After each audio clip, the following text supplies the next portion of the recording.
Friends, मैं मुकुल केसरी एक बार फिर आपके लिए पार्लियामेंट रिपोर्टर सीरीज़ के लिए 160 शब्द प्रति मिनट की गति से डिक्टेशन लेके आया हूं।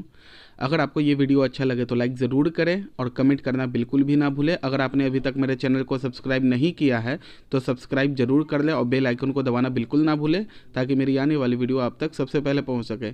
तो चलिए फ्रेंड्स, देर ना करें, शुरू करते। Ready, start. इस समय दुनिया कोरोना संकट के कारण त्राहिमाम कर रही है। मानव स्वास्थ्य के बुरी तरह प्रभावित होने के साथ ही इससे आम जनजीवन में ठहराव आ गया है। आर्थिक गतिविधियों पर भी इसकी मार पड़ रही है। मौजूदा सूरत हाल में किसी वैज्ञानिक, रणनीतिकार या अर्थशास्त्री को कोई समाधान नहीं सूझ रहा है।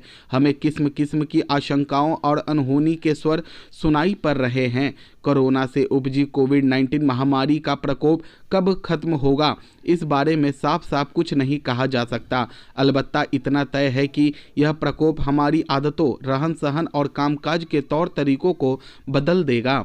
यदि हम विभिन्न अंतर्राष्ट्रीय संस्थाओं के आकलन पर गौर करें तो इस संकट से दुनिया भर के देशों, उनकी सरकारों, अर्थव्यवस्थाओं, उद्योग और रोजगारों पर बहुत भयावह असर पड़ने जा रहा है। विश्व व्यापार संगठन के अनुसार इस साल अंतर्राष्ट्रीय व्यापार 13 से 32% तक सिकुड़ सकता है। विश्व बैंक के मुताबिक वैश्विक जीडीपी में 2.1 से 3.9% तक की गिरावट आ सकती है। अंतर्राष्ट्रीय मुद्रा कोष का भी ऐसा ही अनुमान है। वहीं आर्थिक सहयोग एवं विकास संगठन का कहना है कि एक महीने के लॉकडाउन से सालाना जीडीपी वृद्धि दर 2% तक कम हो सकता है। अंतर्राष्ट्रीय श्रम संगठन यानी ILO कहता है कि दुनिया भर में 2.7 अरब कामकाजी लोगों को इसका खामियाजा भुगतना होगा, जो वैश्विक कामकाजी आबादी का तकरीबन 81% हिस्सा हैं। इस समय तमाम उद्योग भारी नुकसान उठाकर अस्तित्व के संकट से जूझ रहे हैं।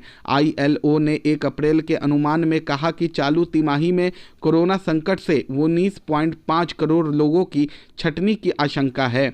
वहीं पूरे साल के लिए यह आंकड़ा और बड़ा हो सकता है।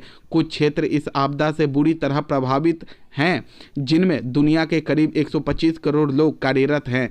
उनके रोजगार पर तलवार लटक रही है। खास तौर से निम्न एवं मध्यम आय वाले देशों को इसकी तेज तपिश झेलनी होगी।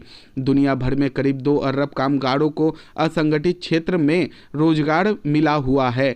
इनमें से अधिकांश उभरती अर्थव्यवस्था वाले विकासशील देशों में हैं।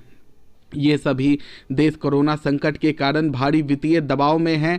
जहां तक भारत की बात है तो यहां 90% कामकाजी आबादी असंगठित क्षेत्र में कार्यरत है।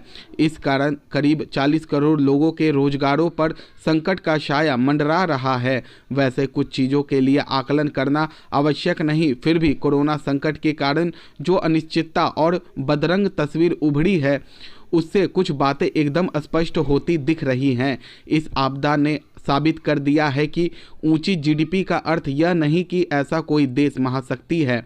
ऐसे देशों पर भी कोरोना की बराबर मार पड़ी है। वे भी कोरोना के प्रकोप को थामने में नाकाम रहे।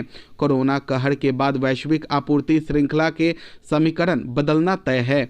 इससे देशों में आत्मनिर्भरता की प्रवृत्ति जोर पकड़ेगी और आंतरिक आधार पर अर्थव्यवस्था को मजबूती प्रदान करने के प्रयास होंगे। इससे अमेरिका द्वारा प्रवर्तित भूमंडलीकरण प्रक्रिया को आघात पहुंचेगा। चूंकि इस साल अमेरिका में चुनाव होने हैं तो वहां भी संरक्षणवाद के सुर जोर पकड़ेंगे। उद्योग जगत के लिए हालात जल्द सामान्य होने की सूरत नहीं दिखती। दुनिया की अधिकांश आबादी निम्न एवं मध्यम वर्गीय देशों में रहती है और यहाँ बड़ी तादाद में विस्थापित प्रवासी कामगार रहते हैं। ऐसे में अगर जून तक भी कोरोना के कहर पर कुछ विराम लगता है, तब भी कामगार तुरंत ही शहरों की फैक्ट्रियों में काम करने के लिए नहीं लौट पाएंगे। वास्तव में इस मुश्किल वक्त में अपने अनुभव और अनिश्चितता को देखते हुए इन कामगारों का एक बड़ा तबका शायद अपने मूल स्थानों में ही टिके रहने को तरजीह दे। इस कारण विनिर्माण, कंस्ट्रक्शन, पर्यटन और छोटे उद्योगों को इसकी सबसे ज़्यादा मार झेलनी पड़ेगी। ऐसी स्थिति में वर्ष 2020 की चौथी तिमाही से पहले हालात सामान्य होने की उम्मीद कम है। जो सरकारें लोगों से संयम रखने की अपील कर रही हैं और पर्याप्त वित्तीय सहायता देने से इनकार कर रही, वे हिंसक जनाक्रोश की अभिव्यक्ति के लिए तैयार रहें। यह ऐसा खतरा है जिसे हल्के में नहीं लिया जा सकता। कोरोना के कहर से एक बड़ा बदलाव वर्क फ्रॉम होम के रूप में भी आया है। ऐसे में भविष्य में ऐसी किसी भी आपदा से उपजी अनिश्चितता की स्थिति से निपटने के लिए तमाम कंपनियां ऑटोमेशन यानी स्वचालन का अधिक आसार लेंगी। हालांकि इसे बेतरतीब तरीके से अपनाने के दुनिया पर दीर्घावधिक सामाजिक प्रभाव देखने को मिलेंगे। कोरोना संकट से पहले अनुमान लगाया जा रहा था कि ऑटोमेशन के कारण 40% परंपरागत नौकरियां खत्म हो जाएंगी। कोरोना संकट के बाद अब ऑटोमेशन की रफ्तार और ज़्यादा बढ़ जाएगी। ऐसा इसलिए क्योंकि कुछ कंपनियां इसे अपनाना तो चाहती थीं, लेकिन उनके पास लोगों को नौकरी से निकालने का बहाना नहीं था। उन्हें इस आपदा ने वह आधार मुहैया करा दिया है। जाहिर है कि अब ऑटोमेशन व्यापक रूप से पैठ बनाएगा।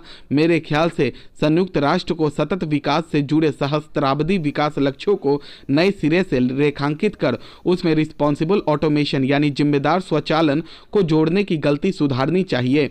ऑटोमेशन की दिशा में अंधानुकरण के घातक प्रभाव होंगे। दुनिया इस झटके को झेलने के लिए तैयार नहीं है।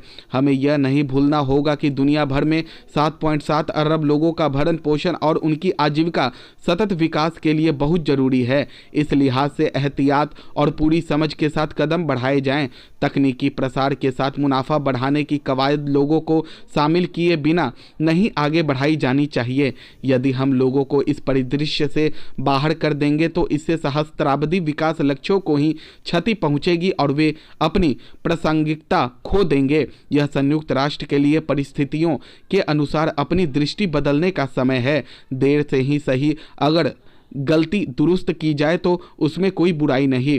इस दिशा में पहल की जानी चाहिए। स्टॉप। दोस्तों, ये 160 शब्द प्रति मिनट की गति से डिक्टेशन है। आप इसे लिखें और प्रैक्टिस करते रहें। मेरी गुड विशेष आपके साथ है। अगर आपने मेरे चैनल को अभी तक सब्सक्राइब नहीं किया तो सब्सक्राइब जरूर कर दें, ताकि मेरी आने वाली सारी वीडियो आप तक सबसे पहले पहुंच सके। आपको ये वीडियो अच्छा लगे तो लाइक जरूर करें और कमेंट करना हमें ना भूलें। ओके फ्रेंड्स, मिलते हैं नेक्स्ट वीडियो में। तब तक के लिए